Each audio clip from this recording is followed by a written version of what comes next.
Welcome back दोस्तों। आज मैं आपके सामने रिसेंटली थिएटर में रिलीज हुई एक अंडररेटेड तमिल मूवी को लेकर आया हूँ। इसका नाम है डेविल।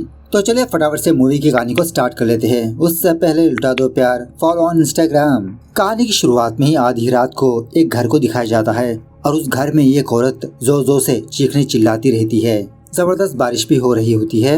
थोड़ी देर के बाद उस घर में हम किसी की लाश को देखते हैं जो खून में लथपथ हो चुकी होती है। कोई उस लाश को घसीटते हुए कहीं पर ले जा रहा होता है। उसके बाद सीन थोड़ा सा फ्लैशबैक में जाने लगता है, जहां पर हेमा नाम की एक औरत को दिखाया जाता है जो फिलहाल बहुत ही मायूसी के साथ अपनी कार में कहीं पर जा रही होती है। At the same time opposite side से रोशन नाम का एक बंदा अपनी बाइक में आ रहा होता है। ड्राइविंग करते समय पता नहीं हेमा की सोच कहां पर होती है, वो रॉन्ग रूट में आकर उस रोशन नाम के एक बंदे को ठोक देती है। हल्के से रोशन का एक्सीडेंट हो जाता है।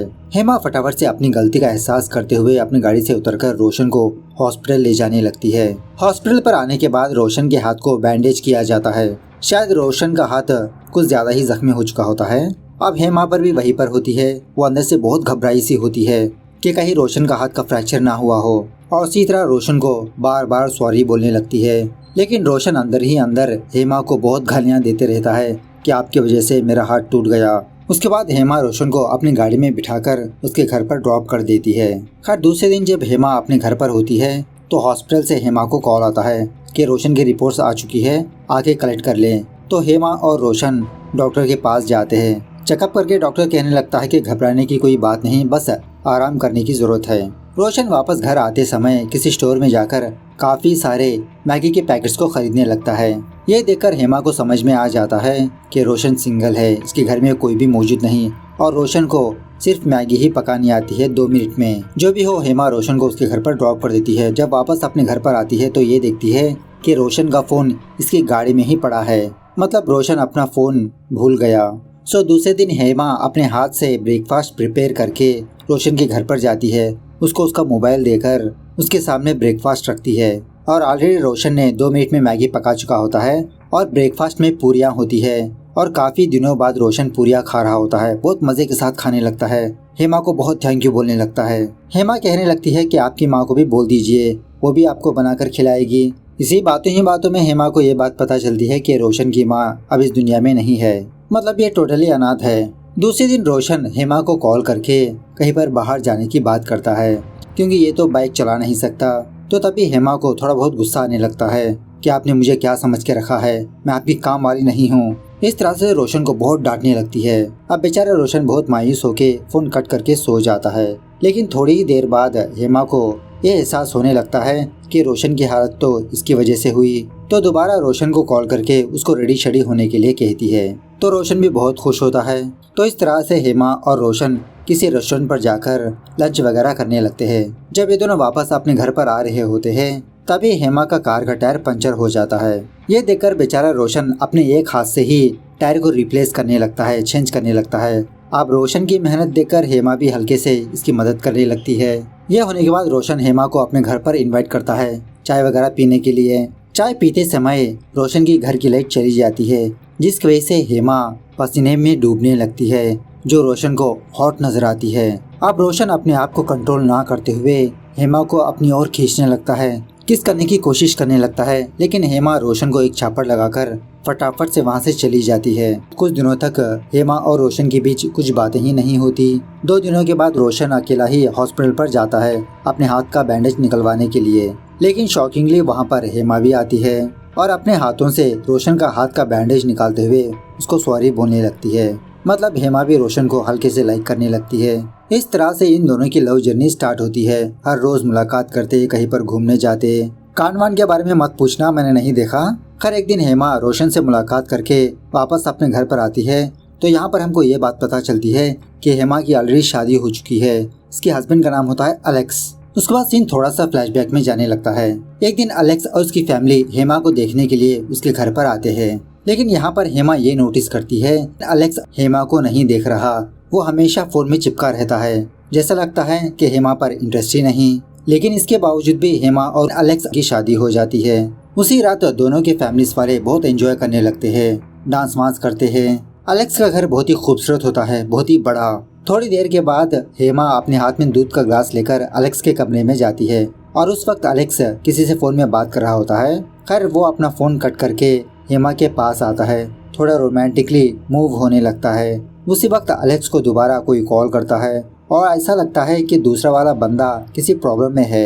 एलेक्स फटाफट से अपने कपड़े चेंज करके बाहर जाने लगता है। हेमा से कहने लगता है कि मैं थोड़ी देर में आया। इस तरह से हेमा को सुहागरात के दिन अकेला छोड़कर चला जाता है। सुबह होने के बाद हमको ये बात पता चलती है कि एक्चुअली एलेक्स सोफी नाम की एक लड़की के साथ अफेयर में है और एलेक्स कल अपनी सुहागरात सोफी के साथ ही मनाया। 2 दिनों के बाद एलेक्स की बहन एलेक्स को बहुत डांटने लगती है कि तुम हेमा को इतना टाइम क्यों नहीं दे रहे हो, हर वक्त काम इम्पोर्टेंट नहीं है, वो नई नई हमारे घर पर आई है, उसका ख्याल रखो। तो उसी रात एलेक्स हेमा को लेकर किसी रेस्टोरेंट पर जाता है डिनर करने के लिए और उस वक्त भी एलेक्स किसी के साथ फोन में बिजी होता है। अब एलेक्स को बिजी हुआ देख हेमा खाने का ऑर्डर देने लगती है अपने मनपसंद का। जब खाना टेबल पर आता है तो एलेक्स को ये खाना बिल्कुल भी पसंद नहीं आता। हेमा को बहुत डांटने लगता है कि मैं ऐसा खाना नहीं खाता। सारे लोगों के सामने हेमा शर्मिंदा होने लगती है। एलेक्स जिस जिम में वर्कआउट करता है उसी जिम में सोफी भी होती है। ये दोनों रोमांस करते हुए जिम करते रहते हैं। उसी वक्त एलेक्स की बहन एलेक्स को कॉल करके फटाफट से घर पर आने के लिए कहती है क्योंकि इसकी सारी फैमिली वापस अपने घर पर जाने वाले हैं। तो जाते जाते एलेक्स वहाँ के जिम बॉय से कहने लगता है कि तुम हल्के से सोफी का ख्याल रखो, मदद करो उसकी। तो वो जिम बॉय मदद करने के बहाने से सोफी पर लाइन मारते रहता है, इसको अपना बनाने की कोशिश करते रहता है। खैर उसके बाद जब एलेक्स वापस अपने घर पर जा रहा होता है तो सड़क पर ये देखता है कि बाइक में 2 बंदे आकर किसी लड़की के चेन को खींचकर ले जा रहे हैं। ये देखकर एलेक्स फटाफट से अपनी गाड़ी से उतरकर उन दोनों का सामना करने की कोशिश करने लगता है। वो दोनों एलेक्स को चाकू दिखाकर धमकाने लगते हैं, लेकिन उसी वक्त उन दोनों की बाइक स्टार्ट नहीं होती। वो दोनों डर के मारे उस चैन को वहीं पर छोड़कर भाग निकलते हैं। उसी सड़क के किनारे एक भिखारी बाइबल पढ़ते रहता है।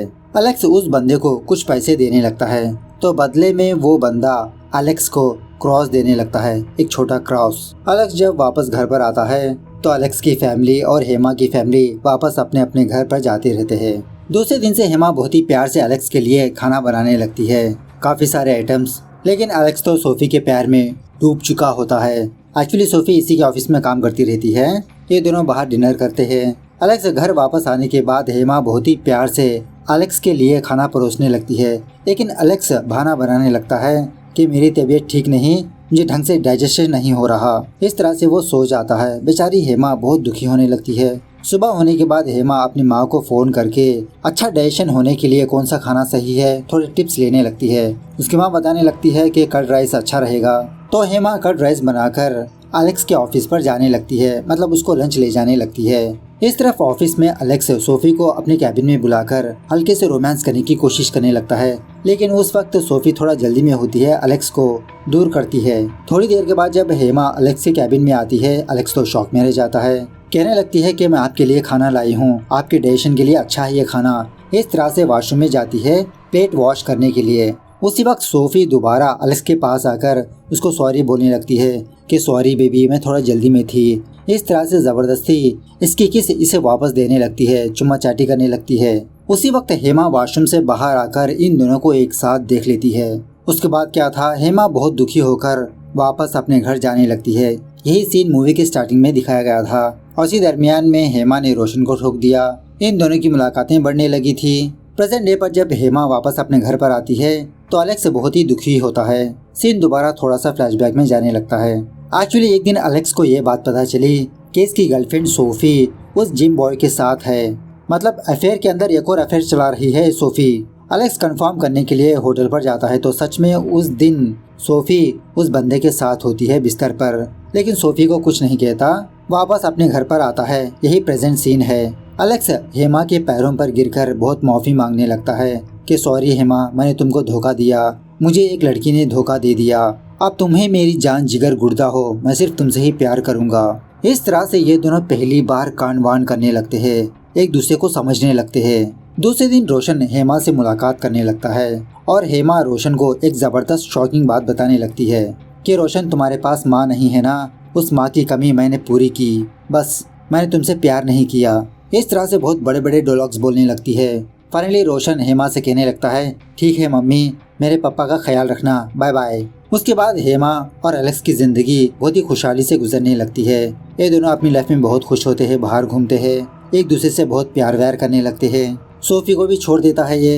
लेकिन सडनली एक रात रोशन हेमा को मैसेज करता है कि मैं तुम्हारे घर के बाहर हूँ, प्लीज एक बार आओ, मुझे तुमसे मिलना है। हेमा कॉल करके बताने लगती है कि तुम फटाफट से यहाँ पर जाओ, लेकिन रोशन जिद करने पर वो दरवाज़ा ओपन करती है। रोशन कहने लगता है कि मैं इंडिया छोड़कर फॉरेन जा रहा हूँ, तो जाते समय मैं तुमसे आखिरी बार मिलने के लिए यहाँ पर आया हूँ। इस तरह से जब ये दोनों बात कर रहे होते हैं, उसी वक्त एलेक्स अपने कमरे से बाहर आता है यहाँ पर, और इसी दरमियान में रोशन किसी जगह पर जाकर छुप जाता है। हेमा को देखकर कहने लगता है, अरे आधी रात को तुम यहाँ पर क्या कर रही हो, और जबरदस्त बारिश भी हो रही है। इस तरह से अपने बेडरूम में ले जाने लगता है। शॉकिंग बात यह है कि एक्चुअली रोशन उसी बेडरूम में छुपा होता है।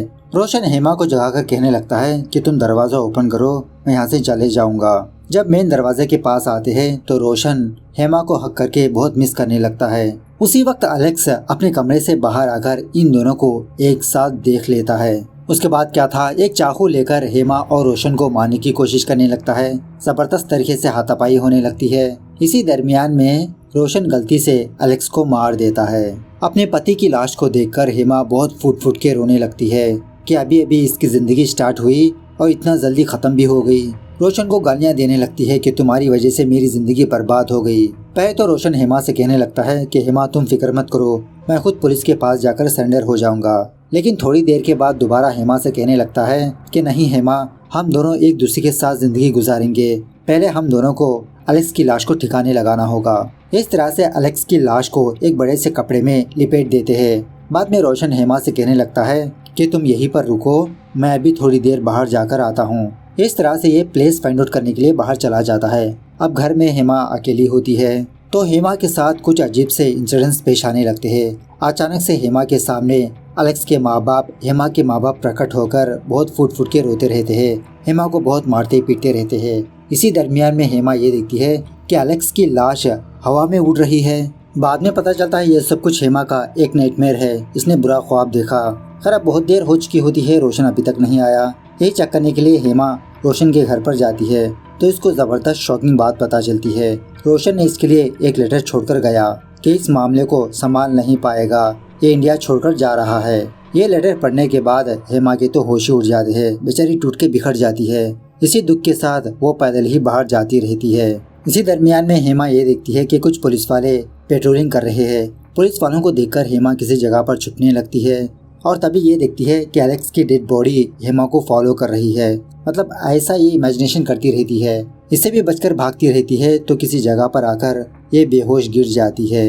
थोड़ी देर के बाद जब हेमा अपनी आंखें खोलती है तो ये किसी कब्रिस्तान में होती है। कुछ अघोरास ने हेमा को यहाँ पर लाया और इसी तरह यहाँ पर हेमा के सामने वो बंदा होता है जिसने एक दिन एलेक्स को क्रॉस दिया था, जब एलेक्स ने इस बंदे को पैसे दिया था। हेमा इस बंदे के सामने हाथ जोड़ने पर यह बंदा हेमा को एक वरदान देता है कि मैं तुम्हारी परेशानी को जानता हूँ और तुम्हारी गलती को सुधारने का मैं तुमको एक मौका देता हूँ। ऐसा कहते हुए हेमा को थोड़ा बहुत पास्ट में भेजता है। हेमा दोबारा उसी जगह पर आती है जहाँ पर एलेक्स और रोशन एक दूसरे से झगड़ा कर रहे होते हैं। इस बार जब रोशन एलेक्स को मारने ही वाला होता है तभी हेमा रोशन को रोकने लगती है। एलेक्स को मरने नहीं देती, रोशन से कहने लगती है कि मुझे तुम्हारी ज़रूरत नहीं है, प्लीज़ तुम यहाँ से चले जाओ, मुझे मेरा पति ही इम्पोर्टेंट है। रोशन जाने के बाद हेमा एलेक्स को हक करके बहुत रोने लगती है, माफ़ी मांगने लगती है। एलेक्स को भी अपनी गलती का एहसास हो जाता है और तब जाके इस घर की लाइट वापस आती है। तो इससे ये बात पता चलती है कि हेमा और एलेक्स की ज़िंदगी में जो दो डेविल्स थे, मतलब सोफ़ी और रोशन, वो दोनों इन दोनों की ज़िंदगी से चले गए। अब इन दोनों की ज़िंदगी में रोशनी आ गई। इस तरह से ये सिंपल मूवी यहाँ पर दी एंड होती है। तो मूवी कैसे लगी कमेंट करके बताना ज़रूर। मिलते हैं अगली वीडियो में, तब तक take care, bye bye, see you soon.